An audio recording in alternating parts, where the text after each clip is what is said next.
Shalom to the sincere brothers. Shalom to the sincere sisters.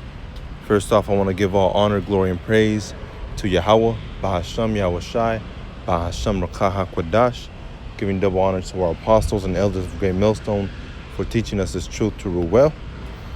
All right, I'm going to be going into virgin birth, Mary being a virgin. All right, yesterday I just made a video about a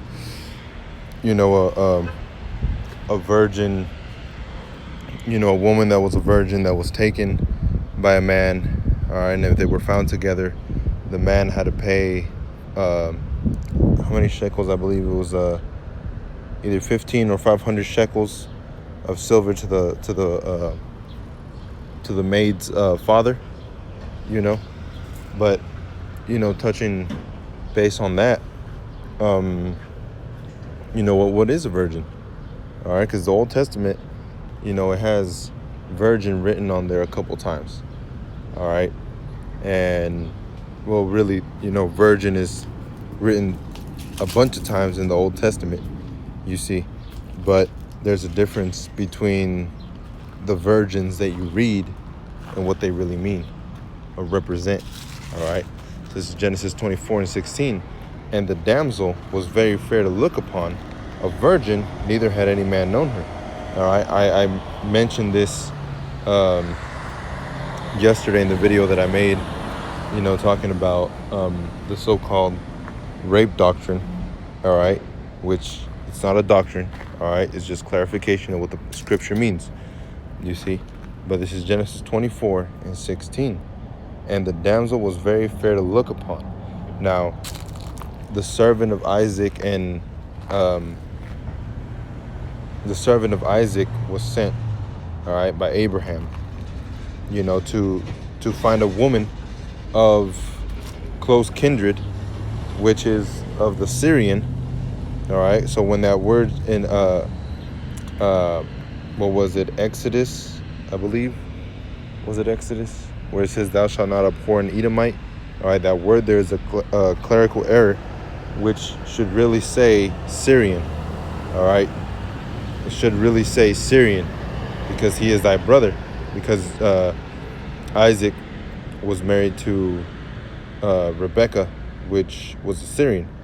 All right, so it says and the damsel was very fair to look upon. All right, so he found this woman, and the servant had spoken to Yahweh Bashem Yahweh Shai, and he said, okay, if this happens and this happens and this happens, then I will know that this damsel is the one that you chose for my servant, or for Salakia, for your servant Isaac. All right, so Yahweh had it all played out. All right, so it says, and the damsel was very fair to look upon, so she was beautiful. All right, a virgin, neither had any man known her. All right, so that word virgin there should be Bathwala. All right, meaning that she's a virgin, no man has touched her. All right, if she was just a young woman, the word there would be Ailama. All right, which would just really mean a young woman. All right, young woman, and that's the difference. All right, they put the word virgin there, but really it means young woman. You see, so it says neither had any man known her, and she went down to the well and filled her pitcher and came up. All right, so after that, that's the story when she does exactly what the servant had prayed to Yahweh Bashem Yahweh Shai for her to do, so he can find out who was, if she was, that's the woman that was chosen by Yahweh for Yahweh's servant Isaac. All right, so let's look into the blue letter concordance, and it says, damsel was very fair to look upon, a virgin. Now it says Bathwala, Strong's H1330, which plainly just means virgin. All right, there's nothing else to it. It's just virgin, woman that wasn't touched by a man, because it even explains it there when it says neither had any man known her. That means she was a virgin. All right, she wasn't touched. And as you read down through the story, all right, and she does exactly what Yahweh had her do, so that she can be an indication that she was chosen for Isaac. All right. And you go down, it says, and it came to pass in verse 22, the camels had done drinking, that the man had golden earrings of half a shekel weight, and 2 bracelets of her hands, 10 shekels weight of gold, and said, whose daughter art thou? Tell me, I pray thee, is there room in thy father's house for us to lodge in? And she said unto him, I am the daughter of Bethuel, the son of Milcah, which she bare unto Nahor. All right, let me see if it says it on here.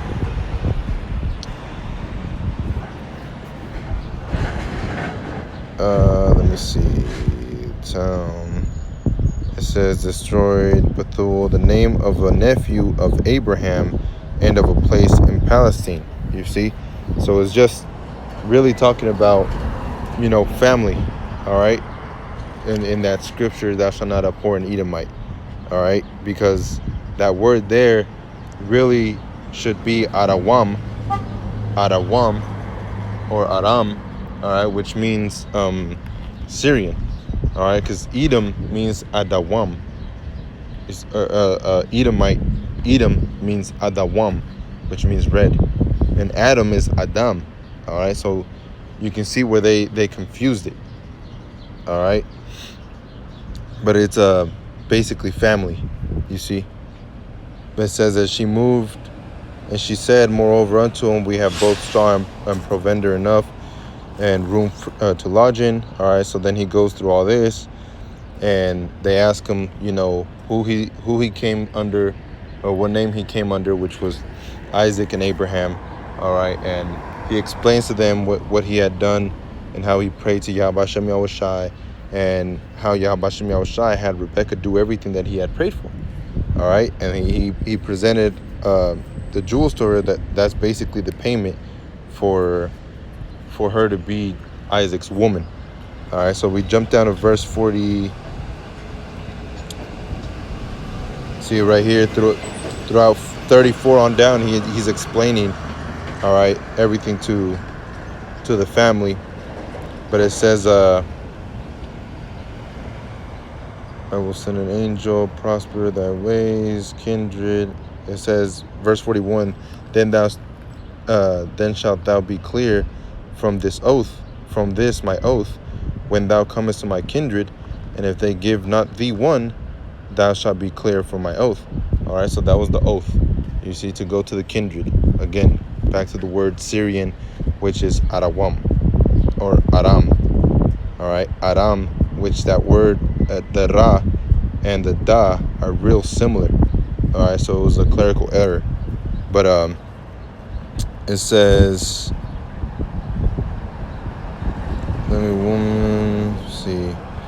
verse 43. All right, Genesis 24 and 43. It says, behold, I stand by the well of water, and it shall come to pass that the virgin cometh forth to draw water. And I say to her, give me, I pray thee, a little water, a pitcher to drink. All right, so he was talking about, what he was thinking. But at this moment, he wasn't calling her Bathwala. All right, he didn't say your virgin daughter that hasn't known a man before. All right, he was saying your young daughter, your young woman, a young woman. All right, so it says, when you look into it, tells you right here, behold, I stand by the well of water, and it shall come to pass that when the virgin, and it says Ailama, all right, which is over here. It says Ha Ailama, which means the virgin, or the young woman. All right, so when you go to Isaiah 7 and 14, it says, let me start at 13. It says, and he said, hear ye now, O house of David, is it a small thing for you to weary men? But will ye weary my power also? Therefore, my Lord, Yahweh Shem Yahushai himself, shall give you a sign. Behold, a virgin shall conceive and bear a son, and shall call his name Emmanuel. All right, now this will be a short clip, but, just trying to get to the point of, was Mary a virgin? Like she had not known a man and she had a virgin birth? or was Mary just a young woman, all right, that was married to Joseph, espoused to Joseph through marriage, all right, through sex? Because in Genesis 22 or 24 and 67, all right, it tells you how Isaac took Rebekah right when she came out. They met each other, all right. Isaac went up to her and she presented herself. He grabbed her, took her to his mother's tent, and they had sex, all right, to say the least. And then it says that she became his wife, so they were married. You see, it says, therefore the Lord himself shall give you a sign. Behold, the virgin shall conceive and bear a son, and shall call his name Emmanuel. All right, so if that word right there is Ailama, then we know she was just a young woman. But if it's Bathwala, then the Christian doctrine is true. All right, so we look here. Therefore himself shall give a sign. Behold, a virgin, and there you go, Ailama, which says a virgin young woman of marriageable age, maid or newly married. All right, newly married. Now, what did we read in Genesis 24 and 67? It says, and Isaac brought her into his mother Sarah's tent and took Rebekah, and she became his wife. And he loved her, and Isaac was comforted after his mother's death. All right, so how did he marry Rebekah? Did they go into their mother's room, all right, and have a ceremony in there? No, he had sex with her. He laid with her. How did Adam marry Eve? By having sex with her, all right? So that proves to you that the Christian doctrine is not true, all right? There's no such thing as a virgin birth. It's not possible. According to the law, it is not possible, all right? Because spirit and flesh do not mix. So Yahweh, the Most High, especially something like that, the Most High would not send himself down here to have sex with a woman. That way she can conceive him. You see how confusing that is? And that should prove to you also that we're in the land of Babylon, because Babylon means confusion. All right. So with that, Akim, I want to say shalom. Like I said, this was going to be a quick video, a quick hit. But shalom to you sincere sisters. Shalom to you sincere brothers out there. Peace and blessings to the elect. And as always, giving all honor, glory, and praise to Yahweh Bashem Yahushai, Hashem Rakak Wadash. Shalom. Stay strong out there, Akim.